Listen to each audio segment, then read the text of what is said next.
오늘 제목은 약속이 있는 첫 계명이라는 제목의 말씀을 나누도록 하겠습니다. 현대인들이 관심을 갖는 주제들이 참 많이 있습니다. 삶의 우선순위는 무엇인가? 시간 관리를 어떻게 해야 할 것인가?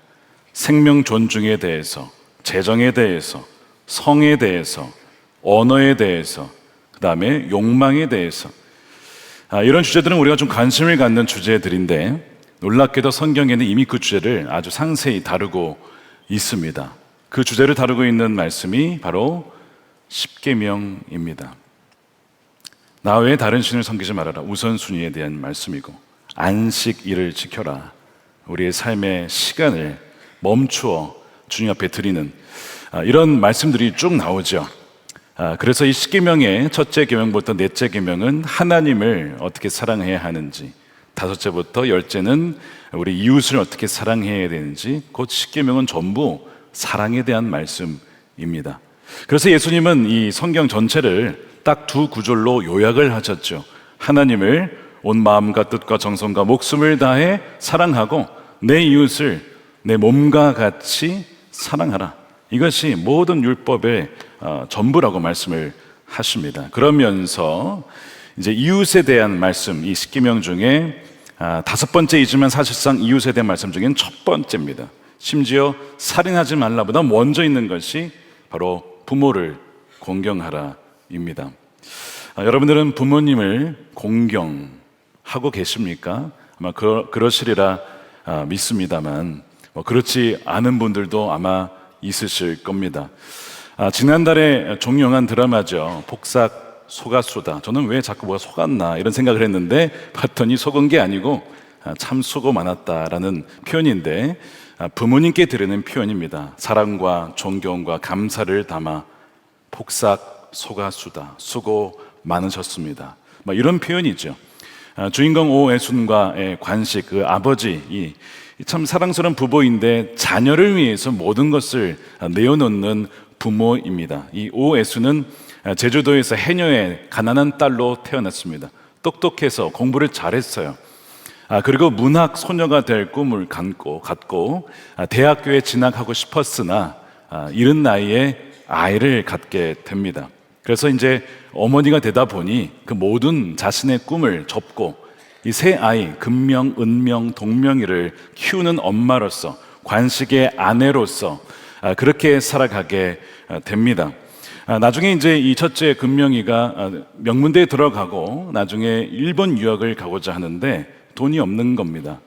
딸이 말도 못하고 이러고 있는데 자식의 마음을 잘 헤아리는 부모가 얘가 돈이 없어서 이렇구나. 그래서 정들었던 그 추억이 있는 집을 팔아서 딸의 유학을 지원을 하죠. 자신들의 꿈과 모든 소망이 담겨있는 집을 팔아 자녀를 위해 헌신하는 것입니다. 그렇게 유학을 가려고 하는데 딸이 걱정하는 겁니다. 내가 잘할 수 있을까? 그때 아버지 관식이 늘 얘기하죠. 늘 했던 대로 하다가 두려우면 빠꾸해, 빠꾸. 늘 아버지가 있을 거야. 걱정하지 마. 나중에 아버지가 일찍 돌아가십니다. 평생을 자녀를 위해서 헌신하다가 병이 들어서 일찍 돌아가시게 되죠. 돌아가신 후에서야 딸은 아버지에게 이 한마디를 하지 못했다는 걸 깨닫습니다. 내가 인생의 외주를 걸을 때 아버지는 항상 밑에서 그물을 준비해 주셨다. 언제든지 떨어져도 괜찮으니 염려하지 말고 가렴. 그것이 내 아버지였는데 그 한마디 하지 못했다라고 그 딸이 후회하는 장면들이 나오죠. 이 드라마를 통해서 우리 부모님들의 자녀를 향한 사랑은 이 자녀는 다 알 수 없다는 겁니다. 자녀는 다 알 수 없어요. 서운한 것이 있어도 왜 그랬었는지 이 부모의 심정이 아니면 모른다는 것이죠. 그렇지만 이렇게 완벽해 보이는 부모인 것처럼 보이지만 그곳에는 또한 완벽한 부모가 없다는 것도 보여주는 장면들이 나옵니다. 둘째 은명의 아들이 속을 썩이는 겁니다. 늘 부모의 말을 안 듣고 불량 친구들과 어울리고 나중에는 결국에는 사고를 쳐서 감옥에 들어가게 되죠. 대화를 하던 중에 얘가 왜 이러나 보니까 그 얘기를 하는 거예요. 늘 엄마 아빠는 누나가 최고였지. 첫째가 최고였지. 늘 누나가 자랑스러웠지. 자기는 관심받지 못했다는 겁니다. 사랑받지 못했다는 거예요. 그래서 나 좀 봐달라. 그렇게 사고를 친 거죠. 나중에 얘기 중에 편애하는 것은 참 치사한 거야, 이런 얘기를 해요. 부모님의 마음에 상처를 줍니다. 사실 사랑하지 않은 게 아니었습니다. 방식이 달랐던 것이고 그랬던 것뿐인데 그런 장면들이 나와요. 자, 이 드라마를 보게 되면 역시 부모는 완벽하지 않다는 걸 알게 돼요. 저도 부모로서 정말 좀 완벽한 부모가 되고 싶지만 그렇지 못한다는 것을 자녀를 키우면서 여러 번 깨닫게 됩니다. 그래서 정말 부모를 공경하는 이 말씀을 보면 많은 경우에 그렇게 이렇게 헌신하신 부모님이 계시니 우리가 부모님 살아생전에 정말 마음 아프지 않도록 정말 잘 대해드리는 것이 필요하겠다, 그렇게 결단하는 분들도 계실 것이고, 근데 또 한편으로는 편애를 당하거나 또한 사랑받지 못하거나 심지어 학대를 당한 자녀들의 입장에서는 이 말씀이 그다지 그렇게 공감이 되지 않는 그런 분들도 분명히 계시리라 생각이 됩니다. 자, 오늘 이 가정부흥의 주제가 다시 꿈꾸다인데 이 말씀의 배경은 야곱입니다. 도대체 야곱과 이 가정부흥회가 무슨 상관이 있을까 싶죠. 이 본문이 되어지는 창세기 28장 배경은 야곱이 집을 나간 뒤에 정말 황량한 광야에서 잠이 드는 그 배경을 갖고 있습니다. 여러분, 왜 야곱이 집을 나가야 했습니까? 여러 가지 원인이 있었는데 그 중에 하나가 아버지 이삭의 편애 때문이었습니다. 쌍둥이 아들을 낳았습니다. 그 에서와 야곱을 낳았죠. 이삭은 믿음의 사람입니다. 하나님께서 부르신 그 가나안 땅을 떠나지 말고 머물러 있으라. 어려움이 있어도 힘든 일이 있어도 그 약속 붙잡고 남아있던 사람이 이삭이에요. 그러니까 이삭은 참 좋은 사람이고 믿음의 사람인데 완벽한 아버지는 아니었습니다. 왜냐하면 에서를 사랑했습니다. 아버지 이삭은 에서를 장자를 사랑했다는 거예요. 그래서 편애한 장면이 나옵니다. 자, 창세기 25장 28절이죠. 이삭은 에서가 사냥해 온 고기의 맛을 들이더니 에서를 사랑하였고, 그리고 리브가는 야곱을 사랑하였다. 이렇게 부모의 사랑이 양쪽으로 갈리게 된 겁니다. 성경은 이삭이 에서를 야곱보다 더 사랑했다 이렇게 말하지 않습니다. 차라리 그러면 그리고 야곱도 사랑했구나 알 텐데, 야곱을 사랑했던 말은 나와 있지 않고 에서를 사랑했던 말만 나와 있습니다. 아니, 이렇게 대놓고 편애도 되는가 싶죠. 이유를 이렇게 얘기를 합니다. 에서를 사랑한 이유가 에서가 사냥해온 고기의 맛을 들였기 때문이라고 이렇게 얘기를 해요. 정기적으로 부모에게 맛있는 음식과 단백질을 공급해드리는 이 아들이 이 아버지 입장에서는 얘가 참 효도하는구나 아마 생각을 했는지도 모르죠. 반면에 이 야곱은 성경은 뭐라고 표현하냐면 성격이 차분해서 늘 집에서 살았다 이렇게 되어 있습니다. 늘 아들이 집에 있는 것도 좋지만 한편으로 이 아들이 뭘 하겠나, 왜 맨날 집에만 있나 이렇게 생각했을 수도 있죠. 형과 너무나 다른 성격과 성향을 가진 두 아들을 보며 이 부모의 입장, 특별히 아버지 입장에서는 누구 한편을 더 사랑을 하게 된 것 같습니다. 이런 상황에서 야곱에게 당시에는 십계명은 없었지만 내 부모를 공경해라, 이 말씀을 어떻게 받아들였을까요? 어머니는 날 사랑하니까 오케이 알겠는데 아버지가 날 사랑하시나? 아마 이 말씀이 잘 받아들여지지 않았을 것 같습니다. 여러분, 나중에 보면 이제 야곱이 아버지와 형을 속여서 축복을 가로채는 장면이 나옵니다. 많은 사람들이 야곱을 비판하죠. 아무리 그래도 그렇지 속일 수가 있느냐. 여러분, 야곱이 왜 속였는가에 대한 부분은 성경을 가만히 읽어보면 여러 가지 이유가 나와요. 하나는 역시 아버지 때문입니다. 자, 에서와 야곱을 낳았을 때 주님이 뭐라고 하시냐면 형이 동생을 섬길 것이다. 형이 동생을 섬길 것이다라고 말씀을 하시죠. 그러니까 리브가는 그걸 들었고 아마 이삭도 분명히 알았을 겁니다. 그런데 아버지 입장에서는 그래도 장자에게 축복을 해야 되지 않겠나 이런 생각을 하고 이 에서를 사랑하고 에서에게 축복을 하려 한 것 때문에 문제가 발생을 하게 됩니다. 두 번째, 야곱이 속이려고 한 것이 아니라 어머니 리브가가 야, 너희 아버지가 너 형한테 축복하려고 한다. 너는 이러이러해서 너가 축복을 대신 받아. 저주는 내가 다 받을게. 리브가의 아이디어였습니다. 야곱은 속일 마음이 없었죠.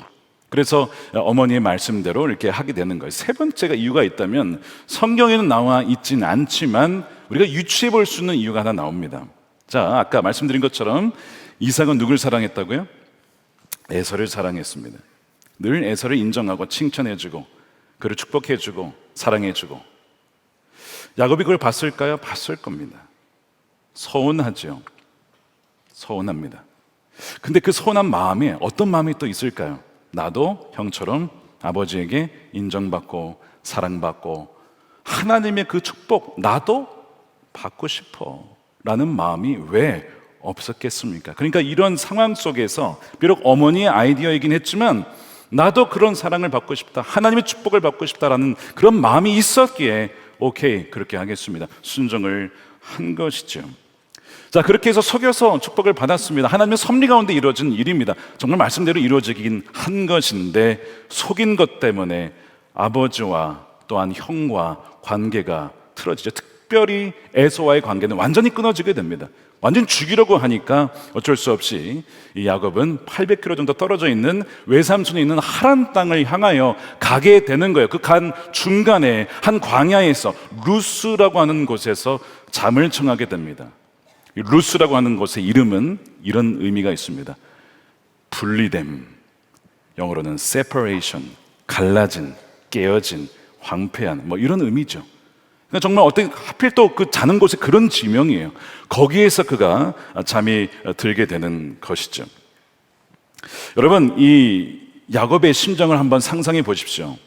과연 하나님이 나와 함께 계신 건 맞을까? 이런 생각을 했겠죠. 여러분, 믿음의 3대입니다. 야곱은 아브라함, 이삭, 야곱 이 정도가 되면, 믿음의 3대, 신앙의 3대면 우리가 보통 기대하기로는 어떤 환경 속에서도 조상의 그 신앙으로 말미암아 내려오는 흔들림 없는 견고한 축복과 이 땅의 기름진 것과 가정의 평강이 보장되어야 하지 않겠습니까? 믿음이 3대, 1대도 아니에요. 1대는 그럴 수 있다죠. 2대, 3대인데 3대에 걸쳐서 믿었다면 이런 어려움이 없어야죠. 형제 간의 갈등 없어야죠. 부부 관계도, 부모의 자녀 관계도, 호부 간의 관계도. 여러분, 신앙의 3대 정도면 없죠? 여러분, 우리는 그렇지 않다는 것을 사는 동안 경험합니다. 목회를 할 때에도 신앙의 가문이지만 깊이 들여다보면 관계가 금이 가 있거나 깨져 있거나 멀어져 있다는 그 아픈 상처들을 보게 됩니다. 여러분, 야곱이 그러했고, 그리고 이 야곱의 이야기는 수천 년 전에 한 족장의 과거사, 한 가정의 이야기가 아니라 지금 우리 가정의, 우리의 모습인 것을 우리는 보게 되는 거예요.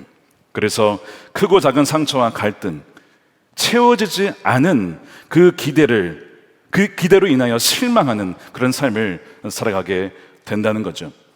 또한 새로운 가정을 이루게 되면 가정이 이제 확대가 되죠. 이 관계의 복잡성은 더욱더 깊어집니다.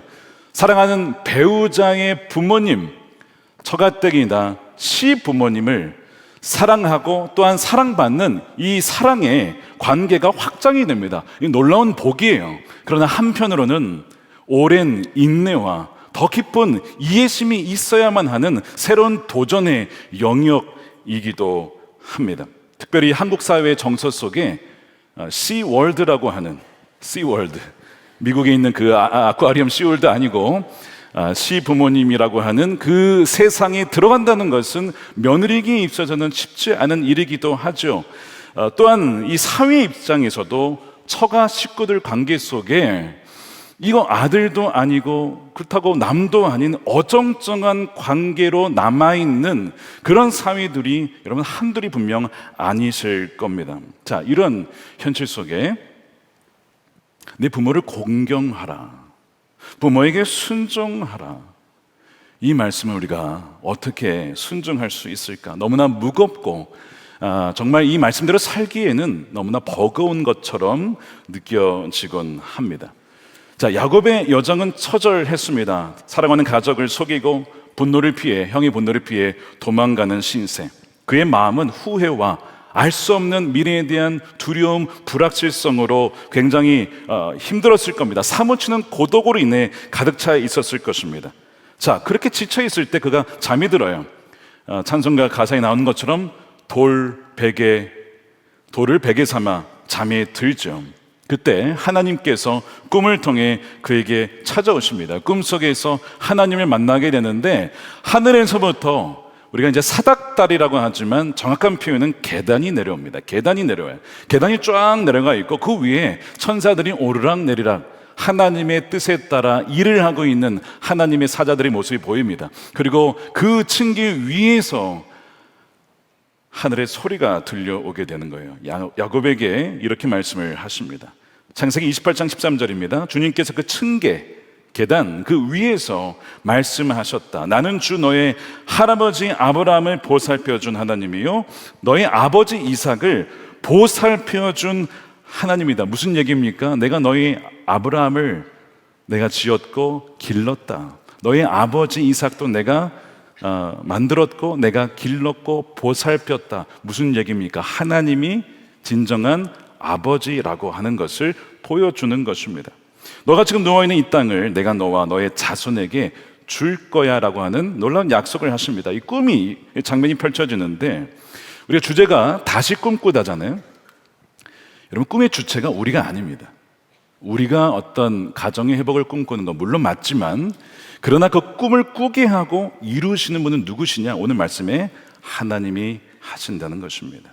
하나님이 꿈을 꾸고 하나님께서 그렇게 하시겠다라고 야곱에게 찾아오신 장면이 바로 이 창세기 28장 말씀인 것입니다. 절망의 한가운데 야곱이 하나님을 찾은 게 아니었어요. 그런데 하나님이 야곱을 찾아오신 것이지요. 하늘로부터 땅으로 이어지는 은혜의 계단을 통하여 일방적인 약속과 위로, 그리고 새로운 미래에 대한 꿈과 소망을 그 야곱의 메마른 심령 가운데 말씀을 통해서, 이미지를 통해서 생생하게 전달해주고 계신 것이죠. 이 천국의 계단은 뭘 의미할까요? 이 계단은 단절된 하나님과 우리의 관계, 하늘과 땅, 거룩하신 하나님과 죄 많은 인간 사이에 깨어진 관계를 회복시키시는 하나님의 주권적인 은혜와 사랑을 선명하게 보여주는 상징이 바로 이 계단인 것이죠. 자, 그렇다면 우리의 깨어진 관계들 속에, 여러분들의 혹시 부모님과의 관계 속에, 자녀와의 관계 속에 멀어진 분들이 계십니까? 깨어진 관계 속에, 또 형제 간의 갈등 속에 이 진정한 회복은 어디에서 시작될 수 있을까? 바로 이 계단이 바로 키워드입니다. 여러분, 이 계단은 무엇을 상징하냐면 바로 예수 그리스도를 상징합니다. 야곱이 꿈에서 본 그 놀라운 계단은 누구를 가리키는지 요한복음에서 예수님 당신께서 직접 설명을 하시죠. 요한복음 1장 51절에 예수께서 그에게 말씀하셨다. 내가 진정으로 너희에게 말한다. 너희는 하늘이 열리고 하나님의 천사들이 인자 위에 오르락내리락 하는 것을 보게 될 것이다. 아까 창세기 28장에서는 인자가 아니라 뭐가 들어가 있었습니까? 층계 위에 라고 되어 있었죠. 그런데 예수님은 그 층계를, 단어를 바꾸셨어요. 그 층계는 바로 나였다라고 말씀을 하시죠. 무슨 얘기냐면 절망적인 우리 가정의 상황 속에 우리로서는 절대 회복할 수 없지만, 그러나 주님께서 계단이 되어 주셔서 갈라진 관계를 회복시키러 오신다는 것을 말씀하시는 것이죠. 이미 창세기에서 그것을 보여주셨어요. 야곱은 그것을 꿈으로 본 것이고 예수님은 그것을 실현하기 위하여 이 땅에 오신 것입니다. 여러분, 부모와 자녀 간의 관계 속에 틀어진 분이 계십니까? 이 관계를 어떻게 회복해야 될까? 이거 어떻게 시작해야 할지 모르는, 또 한편으로는 왜 우리 가정은 이럴까? 하나님, 우리 가정은 왜 이렇게 버려두셨습니까? 왜 우리 가정은 이렇게 화목하지 않습니까? 라고 생각하는 분은 계십니까? 오늘 주님 뭐라고 하시냐면, 내가 계단이다. 여러분들이 예수님을 정말 믿고 예수님을 정말 신뢰한다면 이미 예수님이 계단으로 여러분들의 가정 가운데 오셔서 그 깨어진 가정을 회복하기 시작하셨다는 것을 여러분 믿으시길 축복합니다. 주님 외에는 이 관계를 회복시킬 방법이 없다라고 하는 것을 주님은 말씀하시는 거예요. 그래서 꿈도 하나님이 시작하셨고 방법도 하나님께서 계단을 통해 예수 그리스도를 보내주셨고, 또한 장차 회복하시고 우리의 구원이 되실 분이 바로 주님이심을 오늘 이 말씀을 통해서 우리에게 증거하고 계시는 것입니다. 우리는 이제 살다 보면 자녀가 되어서 부모에게 어떤 기대를 할 때가 있죠. 특히 어릴수록 아이들은 부모에게 많은 기대를 합니다. 우리 부모님은 이런 해주실 거야.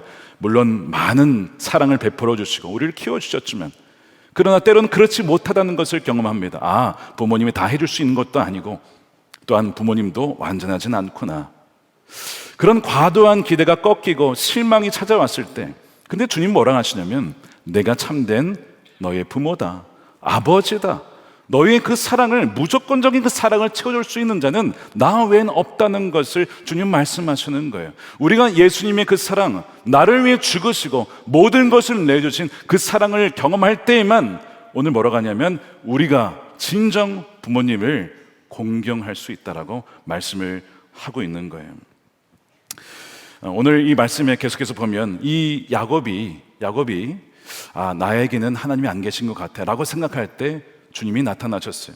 그러면서 계단을 보여주시고 천국을 보여주시고, 그러면서 약속의 말씀하시기를, 창세기 28장 15절에 말씀하시기를, 내가 너와 함께 있어 어디로 가든지 너를 지켜주며 내가 너를 다시 이 땅으로 데려오겠다. 내가 너에게 약속한 것을 다 이루기까지 내가 너를 떠나지 않겠다. 우리 육신의 부모님은 언젠가는 우리를 떠나시게 되죠. 그리고 이미 떠나보낸 분들도 계시리라 생각합니다. 그런데 하나님은 우리의 영원한 아버지가 되어주셔서 우리를 떠나지 아니하시고 우리의 삶을 끝까지 선하게 인도해 주신다고 약속해 주시는 것입니다. 야곱은 이때까지 하나님이 함께 하신 줄을 몰랐어요.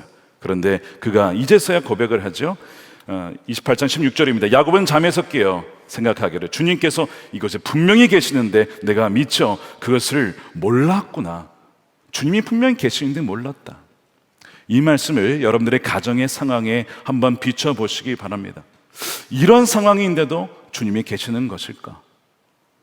이 정도로 관계가 멀어져 있는데도 주님이 계시는 것일까? 야곱처럼 그렇게 생각할 수 있어요. 근데 주님이 안 계신 것이 아니라 우리가 모르는 것일 뿐, 주님은 한 번도 여러분들을 떠나신 적이 없다는 것을 여러분 믿으시는 여러분 되시길 축복합니다.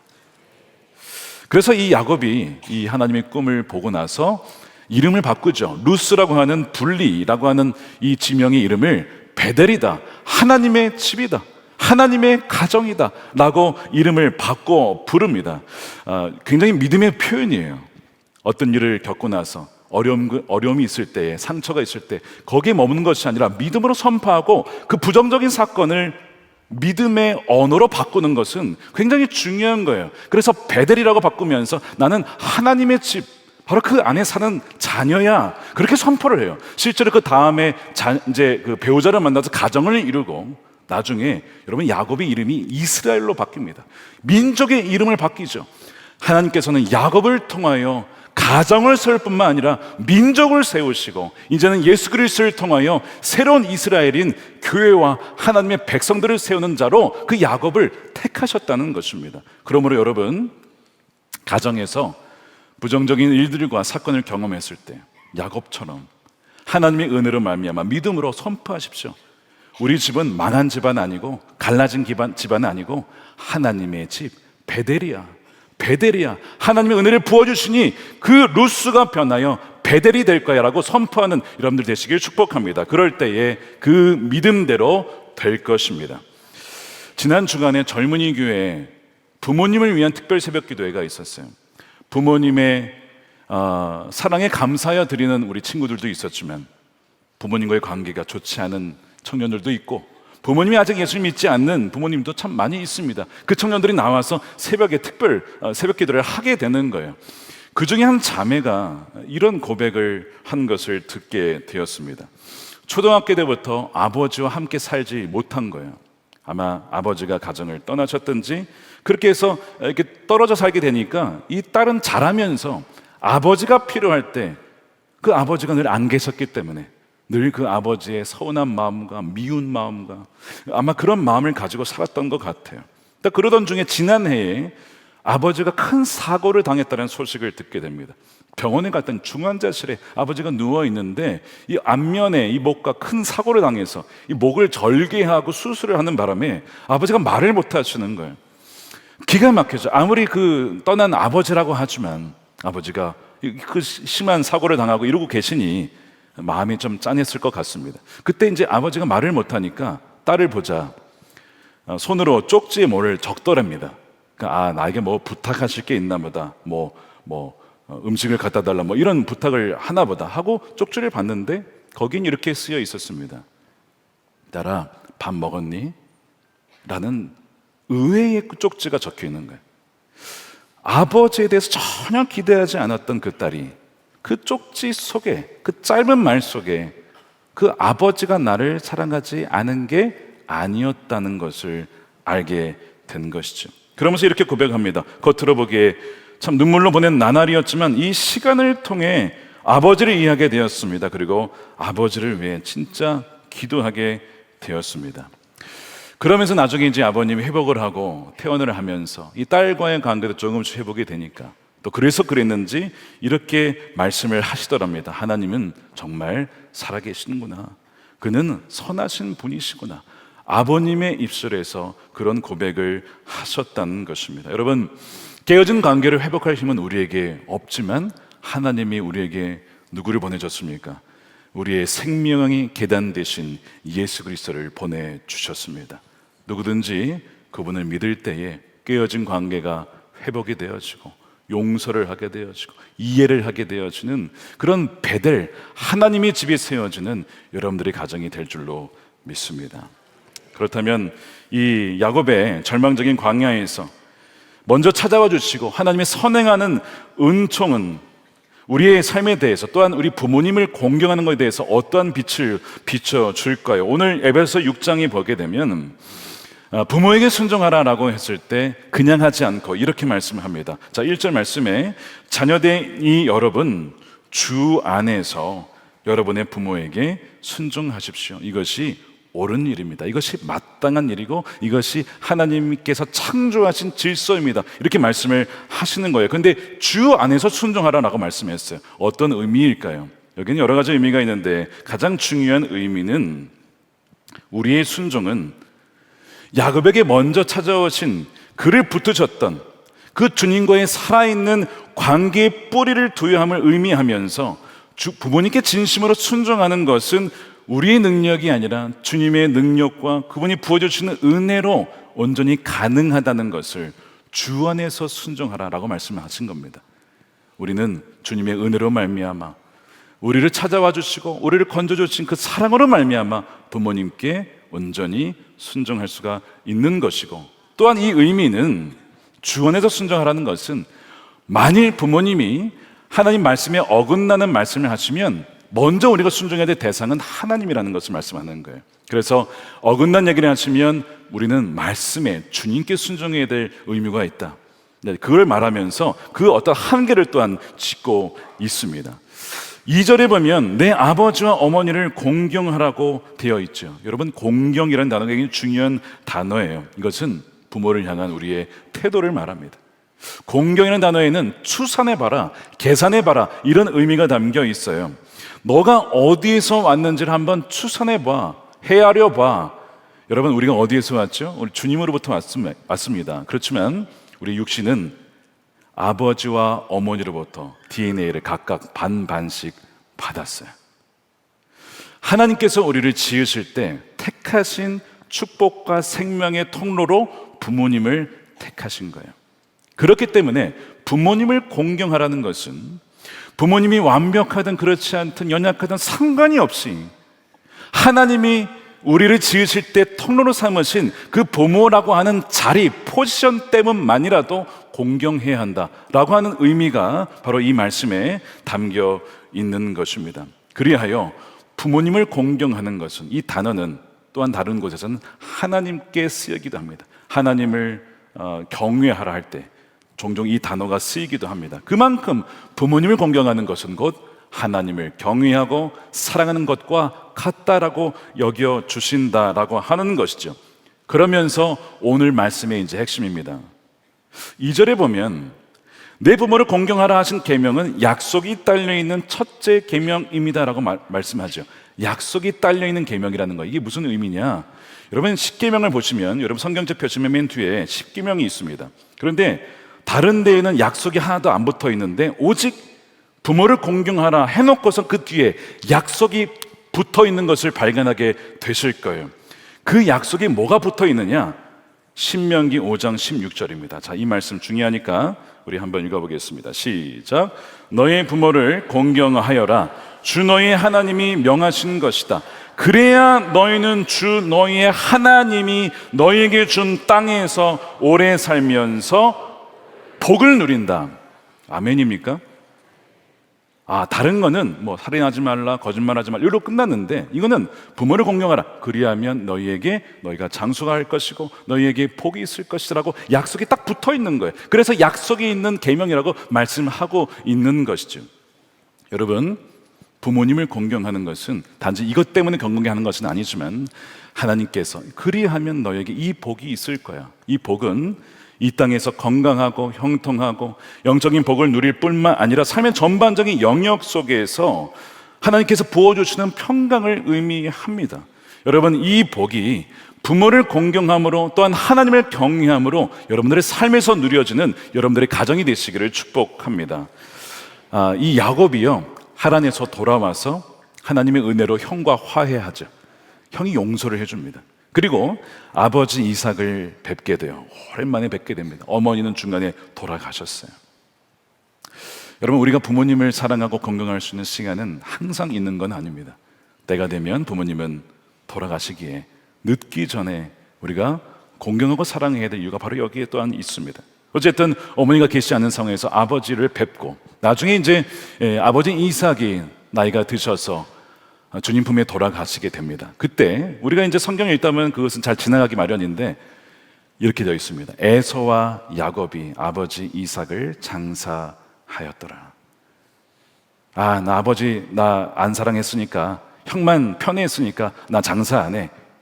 그게 아니고 에서와 야곱이 아버지 이삭을 안장하였더라. 이 짧은 메시지지만 우리에게 주는 어떤 깊은 메시지가 있어요.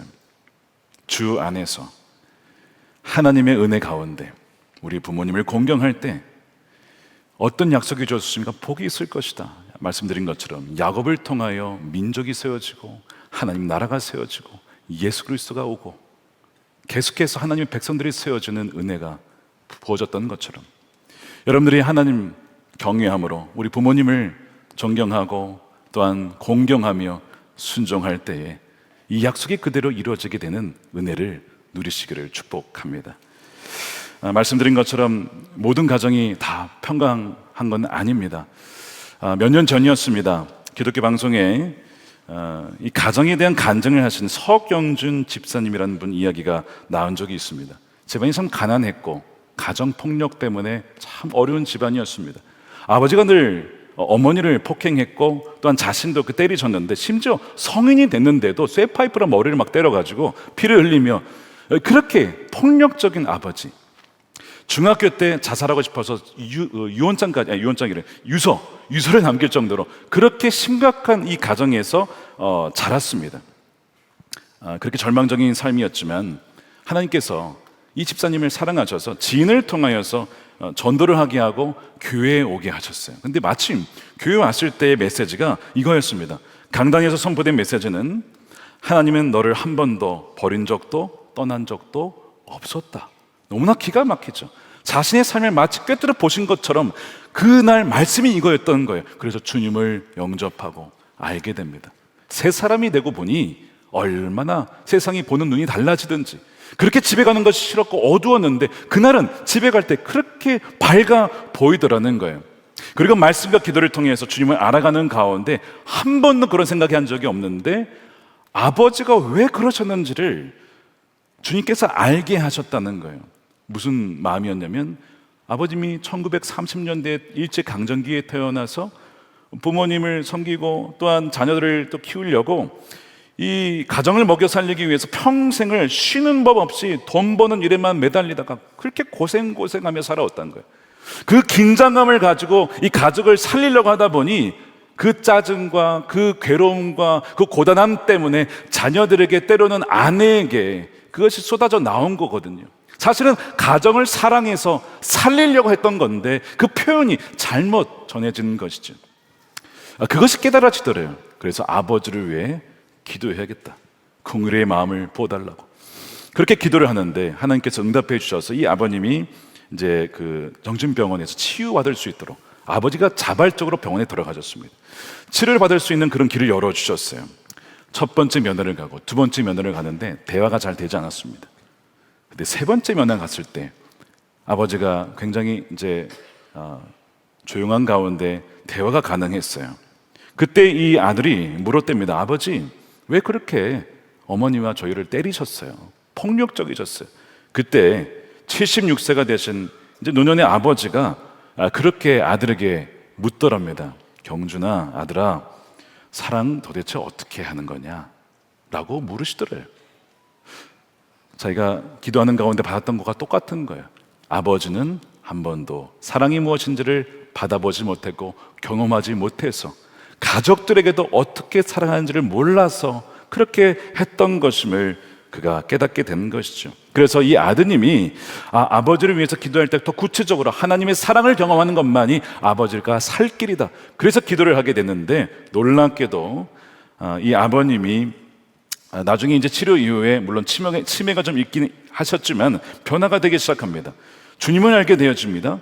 그러면서 어머니께 진심으로 사과를 하게 되고 또한 성경을 가까이 하면서 또한 돌아가시기 전에 한 새벽 날에는 꿈에서 깨어나서 찬송가를 찾더랍니다. 주 예수보다 더 귀한 것은 없네를 막 새벽에 막 부르시더래요. 근데 그걸 보는데 너무나 감사하면서도 이제 주님이 우리 아버지를 불러가시나 보다. 그래서 이제 임종 직전에 의식이 희미한 중에 다시 한번 복음의 메시지를 들려줄 때 아버님이 아멘, 아멘 하면서 그렇게 복음을 받아들이시고 그리고 이제 가족을 알아보지 못하지만 나는 예수 믿는 사람이지, 이제 나는 예수 믿는 사람이야 라고 고백을 하시고 주님의 부르심을 받으셨다는 거예요. 이 서경준 집사님의 이야기를 보면 이 가정이 회복할 수 있을까? 이건 불가능하다라고 하지만 이 가정에 누가 임한 것인 겁니까? 하나님께서 천국의 계단을 내려주셔서 예수 그리스도를 통하여 아버지와 어머니도 서로 용서하고 화해하고 또한 자녀의 관계도 놀랍게 풀어지는 놀라운 기적이 일어난 것인데 그것이 누가 하신 것입니까? 우리 주님께서 하신 것입니다. 사랑하는 여러분, 이 놀라운 가정의 회복이 여러분들의 가정에도 충만히 부어지게 되기를 축복합니다. 이미 그 천국의 계단, 회복의 계단, 생명의 계단 예수 그리스도가 여러분들의 가정 가운데 내려와 있는 줄을 여러분 믿으시길 축복합니다. 그리고 그 계단을 향하여서 함께 올라가십시오. 함께 주님과 함께 걸으십시오. 그리할 때에 여러분들의 가정이 놀랍게 주의 가정으로, 천국과 같은 가정으로 변화될 줄로 믿습니다. 자녀된 이 여러분 어떻게 하라고요? 주 안에서 부모에게 순종하십시오. 부모님께 공경하십시오. 이것이 약속이 있는 첫째 계명입니다. 이로써 장수하고 여러분들이 복될 줄로 믿습니다. 우리 함께 기도하겠습니다. 오늘 우리의 성찬을 받겠는데 우리 성찬을 준비하면서 이렇게 기도했으면 좋겠습니다. 성찬은 완전한 사랑이신 주님께서 우리에게 오셔서 우리에게 모든 것을 내어주시면서 우리를 살리셨다는 고백이죠. 우리에게는 사랑이 없지만 주님의 그 사랑을 우리가 받았습니다. 이제 우리도 그 사랑으로 사랑할 수가 있게 된 것입니다. 이 시간 기도할 때 주님, 부모님과 자녀와의 관계가 깨어진 가정이 있다면 천국의 계단이신, 생명의 계단 되신 주님께서 우리 가정에 찾아와 주셔서 가정을 회복시켜 주십시오. 관계를 회복시켜 주십시오. 깨어진 관계, 멀어진 관계, 소원해진 관계가 유일한 길이요 다리가 되신 주님으로 말미암아 정말 우리 힘으로서는 절대 할 수 없는 일들, 그러나 주님께서 그 일을 이루어 주시기를 원합니다. 우리가 성찬을 받으며 그렇게 믿음으로 간구하며 우리 성찬을 준비하도록 하겠습니다. 기도하겠습니다.